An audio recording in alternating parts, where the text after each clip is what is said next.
Ever wondered why the founder of KFC ended up suing his own company? Buckle up as we explore the dramatic tale of Colonel Harland Sanders and the saga of KFC. Harland Sanders, famously known as Colonel Sanders, stands as an iconic figure in the world of fast food, but his ascent to greatness was marked by a series of personal and professional challenges. Born in 1890 in Henryville, Indiana, Sanders' early life was anything but comfortable. Raised in a struggling family, he experienced hardship from a young age. His father, a farmer, died when Sanders was just 5 years old, leaving his mother to care for Sanders and his siblings alone. The financial strain led to a difficult childhood and frequent relocations. By his teenage years, Sanders had already accumulated a range of odd jobs.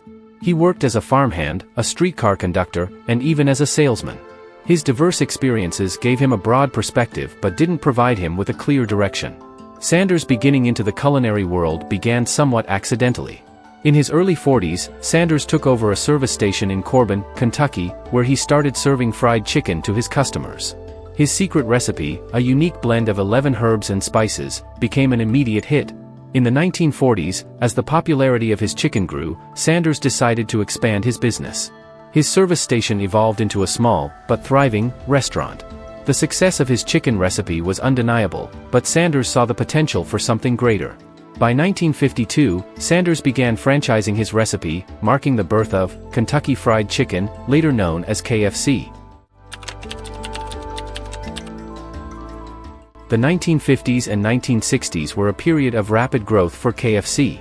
Sanders, with his trademark white suit and string tie, became a familiar face on television commercials, charming audiences with passionate endorsement of his product.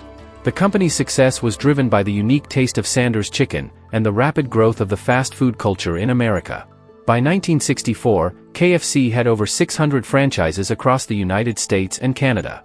The growth attracted significant attention, leading Sanders to make the pivotal decision to sell the business. In that year, Sanders sold KFC to a group of investors led by John Y. Brown Jr., for $2 million, a substantial sum at the time. The deal was structured to allow Sanders to retain control over the recipe and continue his role as the face of the brand. The new owners, while enthusiastic about expanding KFC, faced the daunting task of maintaining the quality and consistency that had made Sanders' recipe famous. Despite their efforts, tensions began to develop between Sanders and the new management, setting the stage for future conflicts.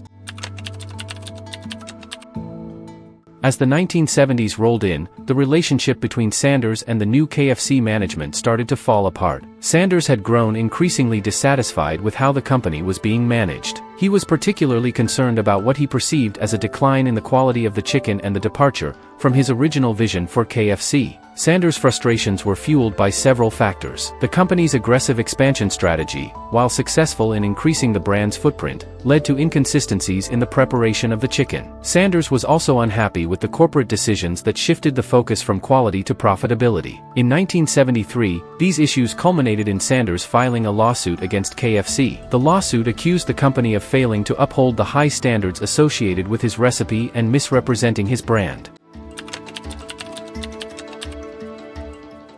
The legal battle that ensued was both intense and highly publicized. Sanders was a determined and outspoken figure, and his lawsuit brought significant media attention. The case became a high-profile dispute that encapsulated broader themes of corporate integrity, brand management, and the personal stakes involved in business ventures. The courtroom drama was marked by emotional testimony and a good defense from both sides. Sanders, fiercely protective of his creation, argued that the company's failure to maintain the quality of his chicken was damaging to his reputation and to the legacy of KFC.